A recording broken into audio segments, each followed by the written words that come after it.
To welcome back to the show.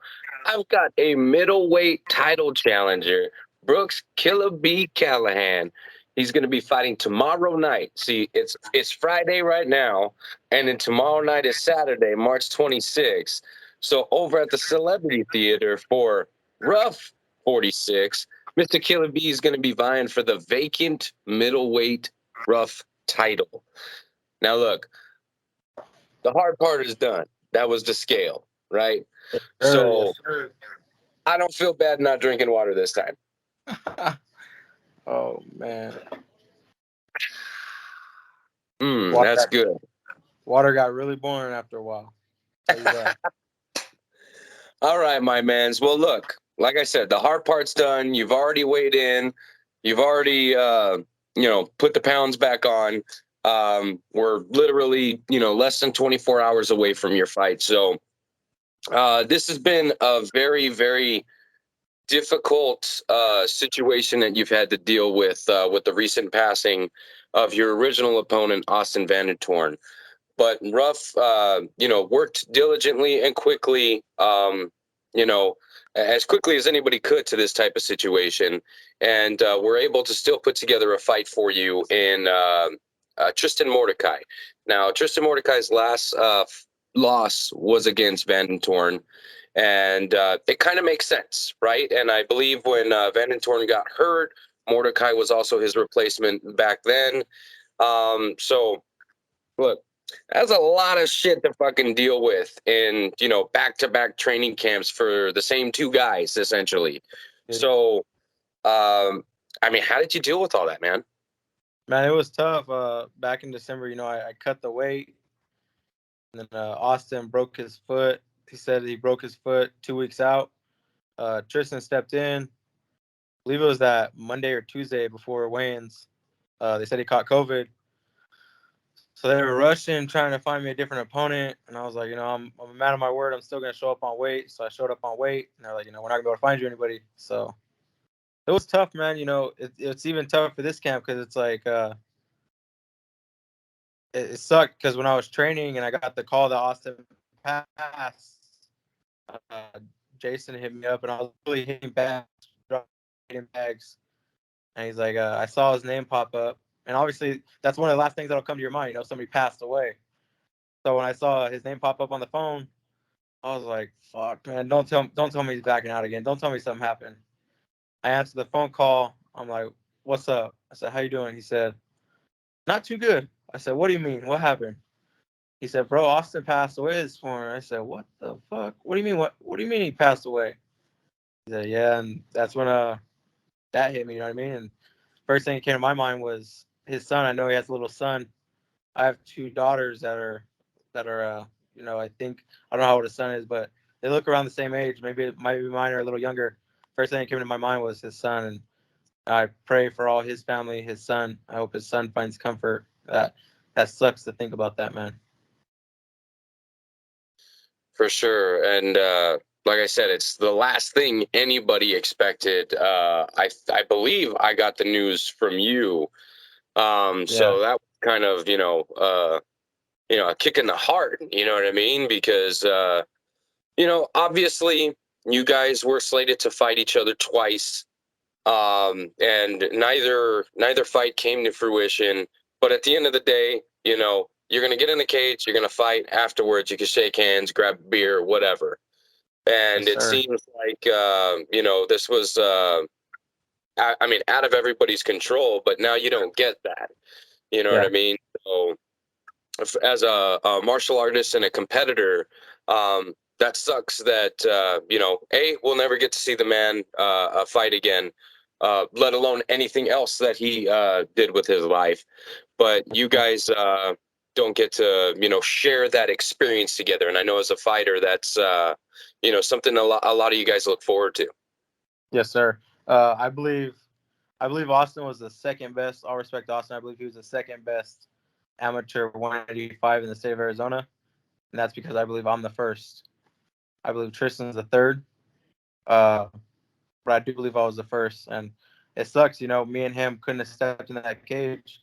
I know there was a lot of trash talk between me and Austin, and none of it was personal. It's always two competitors who want to be number one, and that's the thing. You gotta sell tickets. You gotta get. I realized when I started talking shit to him, he started talking shit back to me. That's when everybody was hitting me up. When is this fight taking place? Where can I get tickets? Where can I get the pay-per-view?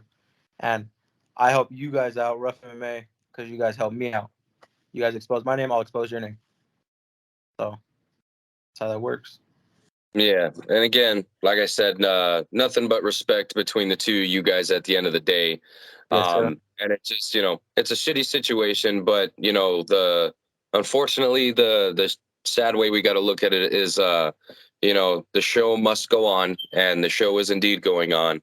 And up next we got Tristan Mordecai. Tristan Mordecai coming off a big win over at the Rise of the Prospects. This is, I believe, if I'm not mistaken, at least the first time I've seen him compete on a card where he hasn't been able to share the card with his brother. So it'll be interesting to see if that plays a factor at all. Because I know, if I was fighting on the same card as my brother, it would affect me, a great deal. Me and my younger brother fought on plenty of cards together. It's definitely. I'm good at blocking it out, but I could tell it gets because nobody wants to see their brother get in a fist fight. Me, I watch it, but I kind of block it out. Like if he lost, it's like, all right, he lost. I gotta focus on me. I'm not gonna lose. I'm good at blocking it out, but it'll definitely play a role. So we'll see if it helps him out tomorrow night. If it doesn't help him out tomorrow night, we'll see how it works. But I don't think it will. Okay, well, it's been a while since the fans have gotten to see Killa B in there. Now, what changes, what evolutions should we expect? Mental focus. That was a big part of my last two fights. I don't. It kills me because I wasn't there fully 100% mentally. It really, really bothers me because I believe those two last fights would have been totally different. I see it now. I'm in the gym and my combos are just flowing. My rolls, I'm rolling, getting stuff I wasn't before. It's like now that I'm mentally there, everything's just coming together. And I think tomorrow night's gonna be a masterpiece. To be honest with you, all Okay, respect to Tristan. and at the end of this fight, we will crown our new middleweight champion. What would getting a belt in a second weight class mean to you, your family, and your team? Oh, it mean the world to me. That belt meant everything to me. After I lost the first belt, it played a part in my downfall. I'm not one to. Nobody likes to lose, but to me, I take losing as it's one of my number. It's the number one thing I hate losing. So that belt meant the world to me, and I wanted to defend it. And that belt was for my girls. It wasn't for me. So when I lost it, I felt crushed. I felt like I left my girls down. Getting this belt tomorrow, I'll be able to bring my belt home to my girls. I'll be able to see their face when I give it to them. My coach, my coach does a lot for me, and not only me, but for our whole town. We're a small, tiny town, and my coach does so much for the community, for the little kids, for me. He makes sacrifices. I work nights. He'll be like, hey, what time you get off? I get off 4:30. He'll be like, hey, let's do some mitts at 4:30. Let's train at 4:30. Let's run, do whatever we need to do. Like, what time you going? We have practice at 5 p.m. Middle of the day, if I'm awake, he's like, hey, you down to get some work in since you're awake?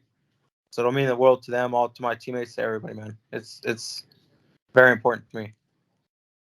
Okay, and I mean, we're coming in at the twilight years of the amateur career.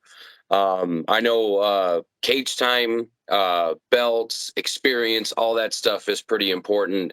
Um, as you're making your way to the pros. Um, After you get through this fight tomorrow, what do you think is next? That depends on how the fight goes. I believe if the fight goes how I plan on it going, being like a total all respect to Tristan, but I'm going there to make it a total domination for me. We'll see. We'll see what we want to do next. I think 185 is a tough cut for me, but it's definitely going to be my weight class in the pros. I'm thinking about transforming my body, dieting, getting to a lean, strong 185. Maybe in the pros if I can, the water cut to 170 if possible. Because when I cut to 85, I blow up after my fights. I eat whatever I want. So if I change that, that's it. Though I think I get this belt tomorrow. Maybe I'll defend it a couple times just to finish out the year. But I think 2023 I'll be turning pro. Okay. And again, the fight is tomorrow night. So Yes, that means after you get the belt wrapped around your waist and you're declared the winner, we got to talk about that post-fight victory meal, son. Oh yeah. I don't know what I'm gonna eat yet, but I just know that I'm gonna have me a couple of drinks. I obviously haven't been able to drink because I'm cutting down to 85. So I know I'm gonna have me a couple beers. I don't know if you ever had it. There's a beer called Cali Squeeze Blood Orange, but that is really good. So I'm gonna have me a couple of those. I don't know why I've been craving Pacifico. I don't drink that much. Have me a couple of Pacificos. I'm really a big fan of 805s too, so maybe a couple of those. But Yeah. yeah. After I get this belt, it's right back to work on Monday. So that plays Yeah. out. I had a couple 805s last night, as a matter Oh of fact. man, you're killing me. You know what I had last night? Barely anything. Barely anything. Had me a little bit of water. Had me a little bit of water. Well, you got to wash it down with some more water, man. I mean, what can I say? All right. Well, every fighter that's on this card has got a fighter code so that people who want to support you or people that want to get a ticket with your name attached to it, a pay-per-view with your name attached to it, so you get some of that cha-ching. What is your fighter code, sir? Killa B. Killa, the letter B, all capitals. All right. So Killa B is indeed the fighter code. You can put that in as you're placing your regular ticket purchases or your pay-per-view purchases. And like I said, some of that cha-ching goes to this man right here.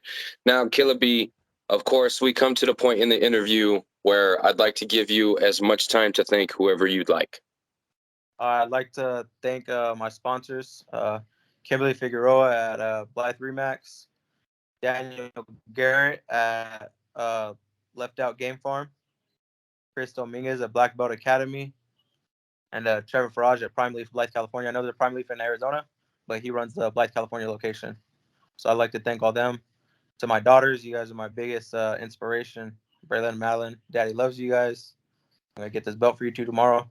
My coach, my team, everybody who's put endless hours in with me, and to my fans who have stuck by me in these most difficult times right now. I know the last year or two since COVID, honestly, has been two of the most difficult years for me personally through personal life, fighting, training, doing everything I got to do. It's been difficult for me. And so everybody sticking by my side, I appreciate all you guys. And to my man right here, Head Kick Audio, I appreciate you for always getting me on the show. You know, you get my name out there, and that's what it's about. You got to get recognition on a name. So I appreciate you as well.